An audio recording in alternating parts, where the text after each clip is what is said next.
বিএনপির সাথে সুর মেলাচ্ছেন ডক্টর কামাল। আবারও বিএনপি 2018 সালের মতো একটা ধরা পড়তে পারে।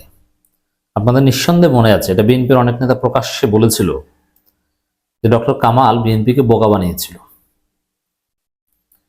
বিএনপি বুঝতে পারেনি, এবারও বিএনপি বুঝতে পারে না, বুঝে ওঠার আগেই 2018 সালের মতো একটা ধরা খাবে। ডক্টর কামাল কি, এটা আপনি বুঝবেন 2018 সাল নির্বাচনের দিকে তাকালে। বিএনপিকে শেখ হাসিনা কাছে নিয়েছে, খালেদা জিয়াকে জেলে রেখে মির্জা ফখরুলদেরকে গণভবনে নিয়েছে ডক্টর কামাল। ভারতের আশ্বাসে 70 সিটের আশায় বিএনপি নির্বাচনে গিয়েছিল, কিন্তু ডক্টর কামাল বোকা বানিয়ে ডক্টর কামালকে পীর মেনেছিল আর শেষ পর্যন্ত 6টা ধরিয়ে দিয়েছে। দায়িত্ব নিয়েছিলেন যে আমি দেখবো আসন নির্বাচনে, দেখেছে। এটা ছিল একটা প্রতারণা, বিএনপির কর্মীদের সাথে প্রতারণা। তবে হ্যাঁ, বিএনপির একটা অংশ তো ভারতের সাথে আঘাত করে বা চুক্তির ভিত্তিতে নির্বাচনে গিয়েছিল, তারা জানতো, কিন্তু সাধারণ বিএনপি এটা জানতো না। তো ওভারঅল যদি বলি, ডক্টর কামাল বিএনপিকে বোকা বানিয়েছিল 2018 সাল নিশিরাতে নির্বাচনের মাধ্যমে।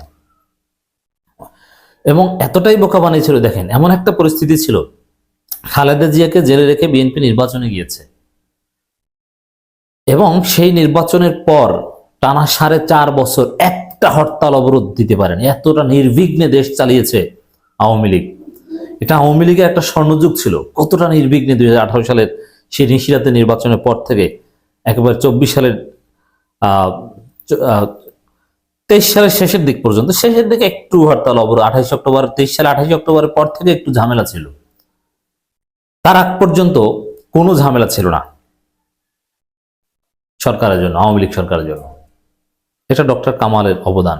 সেই ডক্টর কামাল এখন আবার লাইভলিতে আসছেন। দর্শক, ডক্টর কামাল বলছেন সংস্কার অবশ্যই হতে পারে, তবে তা মূল সংবিধানের প্রতি শ্রদ্ধা রেখে। যেখানে জাতি মূল সংবিধানকে ছুঁড়ে ফেলতে চায়, খালেদা জিয়াও বলেছেন একসময় এই সংবিধানকে ছুঁড়ে ফেলতে হবে, কিন্তু এই মূল সংবিধান গায়ে হাত দেওয়া যাবে না। এটা স্বাধীনতার রক্তের উপর ভিত্তি করে প্রতিষ্ঠিত। 1971 সালে শহীদদের রক্তের লিখিত সংবিধান, এটা বিএনপি বলছে, ডক্টর কামাল একই কথা বলছে যে এই সংবিধানের মৌলিকত্বে হাত দেওয়া যাবে না, কারণ এই সংবিধান বাতিল করলে আওয়ামী লীগ শেষ, মুজিববাদ শেষ, 71 ব্যবসা শেষ। অতএব এইটা রক্ষার চেষ্টা তো ডক্টর কামাল করবেন, আর বিএনপিও সেই আকিদায় বিশ্বাস করে। বিএনপি কেন এই মুজিববাদ ধরে রাখার জন্য এই সংবিধানের মৌলিকত্ব ধরে রাখতে চায়, এই সংবিধান বাতিল চায় না? এর কারণ একটাই, সংবিধানের সংশোধন, কিছুটা সংশোধন সংস্কার এটা বিএনপিও চায় এবং করবে, কিন্তু এই সংবিধান বাতিল নয়। কারণ আওয়ামী লীগের আদর্শ এটা যদি একদম না থাকে বাংলাদেশে, তাহলে বিএনপি থাকে না, এটা বিএনপির বিশ্বাস। তো দেখেন, সংবিধান প্রশ্নে, সংস্কার প্রশ্নে বিএনপির সাথে ডক্টর কামাল একমত। তো যখনই মনে করবেন যে বিএনপি ডক্টর কামাল এক সুরে এসেছে, একমতে এসেছে, তখন বুঝবেন দেশে একটা অঘটন ঘটবে এবং বিএনপিকে বোকা বানিয়ে ছেড়ে দিবে। দেখেন, ভারতের খপ্পরে বিএনপি পড়লে, ভারত এখন বিএনপিকে ম্যানেজ করেছে যে তোমরা চুপ্পুকে রক্ষা করো, 72 সংবিধান রক্ষা করো, তোমাদেরকে 2 মেয়াদে ক্ষমতা এনে দিব। কিন্তু জনগণ যেদিন বিএনপিকে পিটিয়ে ক্ষমতা থেকে নামিয়ে দিবে, তখন আওয়ামী লীগের জন্য যেরকম ভারতের বর্ডার উন্মুক্ত করে দিয়েছে এরকম দিবে না। শেখ হাসিনাকে যেরকম আশ্রয় দিয়েছে এরকম আশ্রয় বিএনপিকে দেবে না। বিএনপি পড়বে বঙ্গোপসাগরে। তো এবার মনে হয় এই বোকাটা ডক্টর কামালের নেতৃত্বে হতে যাচ্ছে। এবার ডক্টর কামাল এরকম লাইমলাইটে আসবে না, কিন্তু পর্দার অন্তরালে হোক, যেভাবে হোক না কেন, ডক্টর কামালকে বোকা বানিয়ে ছেড়ে দেবে। সংবিধানের অন্যতম প্রণেতা প্রবীণ আইনজীবী ডক্টর আমাল হোসেন বলেছেন, এখন সংস্কারের নামে পুরো সংবিধান বাতিলের যে কথা বলা হচ্ছে, এটি একটি ভুল ধারণা। কেন বাতিল করলে কি হবে? জাতি নতুনত্ব চায়। ডক্টর ইউনূস বলেছেন রিসেট বাটন পোস্ট। জামায়াত ইসলামী বলেছে যে এই 72 সংবিধান ভারতে বসে রচিত। ছাত্ররা বলেছে এই সংবিধান বাতিল করতে হবে। জনগণ বাতিল চায়। ডক্টর কামালের পক্ষে কে আছে? বিএনপি আছে। যদিও বিএনপি খালেদা জিয়াও ছুঁড়ে ফেলতে চেয়েছেন, এর মাধ্যমে এই সংবিধান ধ্বংসের পথ তৈরি হবে। এই সংবিধান তো আমরা ধ্বংসই করতে চাই, আমরা তো নতুন সংবিধান চাই। সংস্কার অবশ্যই হতে পারে, তবে তা করতে হয় মূল সংবিধানের প্রতি শ্রদ্ধা রেখেই। এর মানে মুজিববাদ ঠিক রাখতে হবে। ভারতের যে দর্শন, 72 সংবিধান ঢুকিয়ে দিচ্ছে, এটা ঠিক রাখতে হবে, তারপরে কিছু কাটাছাড়া করে সমস্যা নেই। এভাবে বিএনপি ফাঁদে পড়তে যাচ্ছে। বিএনপি বুঝবে যে কি ভুল করেছিলাম এই সংবিধান বাতিল না করে। ডক্টর কামাল হোসেন বলেন, বাংলাদেশের সংবিধান আমাদের জাতির সংগ্রামের ফসল। ওই সেম মির্জা আব্বাসও বলেছিলেন। এটি শুধু আইনের একটি দলিল নয়, বরং আমাদের স্বপ্ন, আকাঙ্ক্ষা ও সংগ্রামের প্রতিচ্ছবি। আচ্ছা, নতুন সংবিধানে কি 71কে অস্বীকার করা হবে? কখনোই না, বরং 24কে স্বীকৃতি দেওয়া হবে। সময়ের প্রয়োজনে সংবিধান পর্যালোচনা ও সংস্কার আলোচনা নতুন কিছু নয়। তো প্রশ্ন থেকে যায়, এই পরিবর্তন কতটা জন আকাঙ্ক্ষার প্রতিফলন ঘটবে? যদি সত্যি জন আকাঙ্ক্ষার ইচ্ছার প্রতিফলন হয়, তবে সেটি সংবিধান প্রকৃত পথ পরিবর্তন সার্থকতা। দেখেন,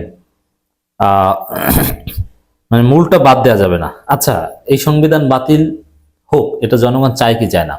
এটা গণভোট হোক না, দেখবেন যে আওয়ামী লীগ আর বিএনপির কিছু বড় নেতা বাদে কেউ এই সংবিধানের পক্ষে ভোট দেবে না। তারা সবাই এটা বাতিল চাইবে, তারা নতুন সংবিধান চাইবে। তিনি বলেন, আমরা 2024 সালের ঘটনা প্রভাব প্রত্যক্ষ করেছি। বিশেষত 5 আগস্টের অভিজ্ঞতা আমাদের মনে করিয়ে দিয়েছে যে জনগণের আকাঙ্ক্ষা কখনো উপেক্ষা করা যায় না। ছাত্র সমাজের আন্দোলন আমাদের ইতিহাসের ধারাবাহিকতার অংশ, যেখানে একটি প্রজন্ম তার ন্যায়সঙ্গত দাবির জন্য রাস্তা নেমেছে, যেমনটি আমরা দেখেছিলাম 1952, 1969 এবং 1971 সালে। এই 2024 সালের আন্দোলন 52, 69 কিংবা 71 সাথে তুলনাযোগ্য না। 24 এদের চাইতে অনেক উপরে। তরুণদের এত আত্মত্যাগ এই টাইপের। 71 চাইতে অনেক দিক থেকে বড়, কারণ 71 তো সশস্ত্র যুদ্ধ ছিল, ওদের হাতে অস্ত্র ছিল, আমাদের হাতে অস্ত্র ছিল। কিন্তু এখানে ওরা ছিল নিরস্ত্র, আমরা ছিলাম, ওরা ছিল অস্ত্রধারী আর্মড, আমরা ছিলাম আনআর্মড, নিরস্ত্র। এটা একটা অসম যুদ্ধ ছিল, কিন্তু যুদ্ধ ছিল, এটা কঠিন ছিল। লেথাল ওয়েপনের বিপরীতে ইটের টুকরা আর ক্রিকেট স্ট্যাম্প, এভাবে যুদ্ধ করে আমরা 5 আগস্ট দেশটাকে স্বাধীন করেছি। অতএব এটার মর্যাদা সবার উপরে।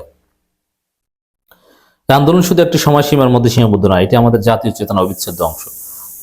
1971 সালে মুক্তিযুদ্ধ আমাদের শোষণমুক্ত, ন্যায়ভিত্তিক ও গণতান্ত্রিক রাষ্ট্রের স্বপ্ন দেখিয়েছিল। সেই স্বপ্ন বাস্তবায়নের জন্যই 72 সালে সংবিধান প্রণয়ন করা হয়েছে। না, 72 সংবিধান 71-এর চেতনাকে ভুলণ্ডিত করেছিল। ভারত ওই সংবিধান আমাদের উপর চাপিয়ে দিয়েছিল। তিনি বলেন, আমাদের নিশ্চিত করতে হবে সংবিধানের যে কোনো পরিবর্তন এবং সংশোধন যেন মানুষের আশা আকাঙ্ক্ষার সঠিক প্রতিফলন হয়। ডক্টর কামাল বলেন, হ্যাঁ, এই জন্য গণভোট দেখ, এই সংবিধান আমরা চাই না, আমরা চাই নতুন সংবিধান। একদম 72 সংবিধান ছুড়ে ফেলে দিক, পুরোপুরিভাবে সংবিধান লিখে গণপরিষদ নির্বাচনের মাধ্যমে যে গণপরিষদ গঠিত হবে, তারা এটা গ্রহণ করবে। আমরা সেটাই চাই।